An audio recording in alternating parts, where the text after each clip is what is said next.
On April 2nd, 2025, Donald Trump announced something called Liberation Day, a bold new plan to tariff most of the planet, including our allies, to boost the US economy.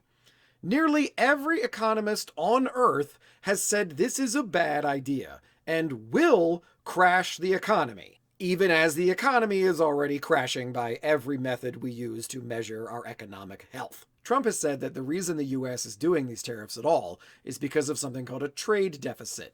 I'm a historian with 20 years of teaching experience, and I'm going to break all this down into simple terms. Today we're going to be talking about what is a trade deficit and getting into it with tariffs. Part 1. What the heck is a trade deficit? In simple terms, when two entities are trading, there are two outcomes. Either the trade is balanced or it isn't. That's it. When it's balanced, each party swaps one resource for another resource. Sort of like in Settlers of Catan when you're swapping sheep for bricks. It's a physical commodity that you're exchanging. Or if you're trading like string cheese for some cookies at lunch, it's a physical resource you can hold. Trade imbalances are super common, especially now in the modern age, because we have money. Money is not a resource, it's something you can use to buy resources or commodities. But trade imbalances occur when one party is paying for a resource, the other party then takes the money and has to go buy stuff with the money. For most of history, people were either swapping out resources or were using money to buy resources. So most trade was fairly in balance, even if money was involved, because very few entities had a monopoly on all of the money. Sometimes foreshadowing is relatively obvious. Back in the early 1900s, 70% of Americans were employed in agriculture. Donald Trump has some very antiquated ideas about pretty much everything, but he said that the Gilded Age was the best time for America. Trump isn't super clear on this, but maybe for him, that is when America was great. The Gilded Age was the early 1900s, when there were a tiny number of fabulously rich people floating atop a horrifying ocean of the poor. Half the people on this ship are going to die. Not the better half. Today, the US is the wealthiest country in the history of time, and the vast majority of you watching this do not work at a job where you generate resources. Like a postal worker isn't making something. Neither is a bank teller. You're providing a service, but I can't put the concept of drive a truck into like a crate and sell it like I can with a ton of copper. I'm a teacher. I'm not producing iron ingots. What I sell is knowledge, and I teach kids how to read. But that's not like a resource, like a bag of oats or something. I'm generating money, but I'm not generating physical resources. Even my Teachers Pay Teachers page, there's a link below, has an option to say that I'm not selling a physical object. I'm also not paid for my teaching in resources. I've never taught history to school only to have them pay me in bushels of apples or something. That might have happened in 1902, but it's 2025.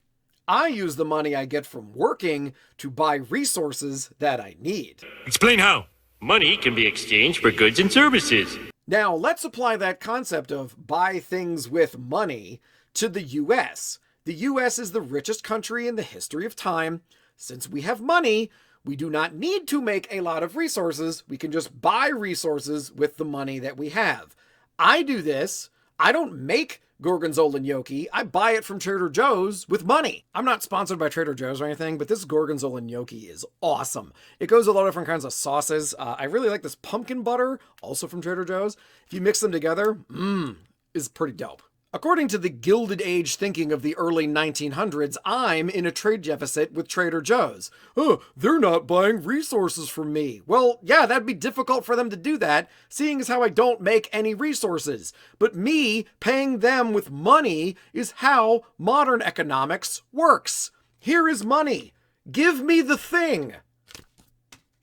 Oh, I like money. I traded my money for stuff. Coffee Bean did not buy a bunch of sugar from me that was equivalent to the amount of money I spent there, and I didn't spend hours of my time refining sugar. I taught history or science or Dungeons and Dragons. You can hire me for that stuff. And I got paid, and I bought a fancy sandwich with that money. I did not trade them resources. Was there a trade deficit? I mean, yes. I'm not going to start growing barley on my balcony because of a trade deficit. I'm just going to continue buying things with my money. Let's talk about tariffs. A tariff is a tax that your country puts on you to discourage you from buying goods not made in your country. Tariffs are supposed to encourage countries to open up new factories or produce new resources in their countries. That has not really worked, and it's harmful to the consumer. That's you. You're the one being harmed. Let's say there are two air conditioners. They're exactly the same, except one is made in Mexico and the other is made in the United States. The Mexican one is $80 and the US made one is $100. Since they are the same, a lot of people are probably just going to buy the $80 air conditioner and not the $100 air conditioner, right? Seems perfectly reasonable. Rather than make a better air conditioner, and let's be honest, as long as it conditions the air, I don't really care. Trump's tariff policy would make the Mexican air conditioner cost $110 instead of $80. But if you're selling air conditioners, what's to stop you from bumping up the price of the US-made air conditioner to $105?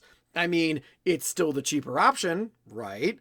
But that's not going to motivate people to make air conditioners in the US. We're not all of a sudden going to start opening up a factory over that kind of an imbalance. So the tariff might go up even more on the Mexican air conditioner. Say it's $130, but then the US-made one is mysteriously $115. Again, still cheaper, right? You, the consumer, you're just out here trying to beat the heat, and it's costing you more money. Plus, it limits your options as a buyer. It's giving anti-capitalist. If you want me to buy your product, make a better product or sell it for less. There is an argument that these kind of tariffs could lead to more Americans working in factories, but this isn't 1948. I believe Dave Chappelle said it best. Oh, I'm gonna go to China, and I'm gonna get those jobs from China and bring them back here to America. For what? So iPhones can be $9,000? Plus, and let's be real, there is no way we're going to pay people a living wage and still sell US-made products in America at an affordable cost. Not every company is Arizona iced tea. Those manufacturing jobs are going to be done by hardworking, non-union robots. It reminds me of this commercial from a few years ago, where a factory worker gets laid off and then is replaced by automation. But she gets an education, and now she works in the IT department, maintaining the robots. Sure, but maybe 20 people worked there. What happened to them? We use robots because it's cheaper. Same reason we use foreign labor. It's cheaper. They took our jobs! They took your jobs! They took your job! Took your job! But you don't need a tariff to automate your workforce. You might want more investments and incentives for you as a company to transition to automation, but good luck selling the voters on, hey, I'm going to fill this place with robots and you're all fired. You're not going to sell people on the concept of obviating their jobs. I will tell you this, though. The second self-driving long-haul trucks become like 25 cents an hour cheaper to operate than having people do that, there's like 3 million people in the trucking industry. Yikes. Oh, hey, that's a problem we could look into maybe solving.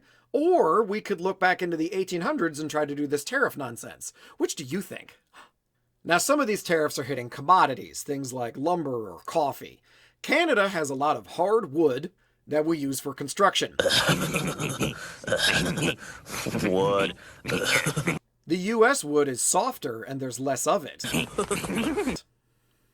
We don't have the climate or, quite frankly, the time to grow big, strong, hard wood like our neighbor to the north. If we don't have enough hard wood, how are we going to solve our housing crisis? Stop it. Get some help.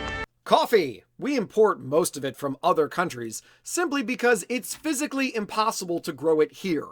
We can grow coffee in Hawaii, but nowhere near enough and nowhere cheap enough for the US market. Commodities tariffs? What do you want us to do with that? I hope this was helpful in understanding economic ideas that were common knowledge in 1934. Thanks for sticking around. Don't forget to like and subscribe and hit the buttons and all that. I'm a virtual and an in-person teacher if you live in Los Angeles, so if you want to hire me for history, science, or my ever-popular Dungeons & Dragons stuff, my link is below in the description. Take it easy. Peace out.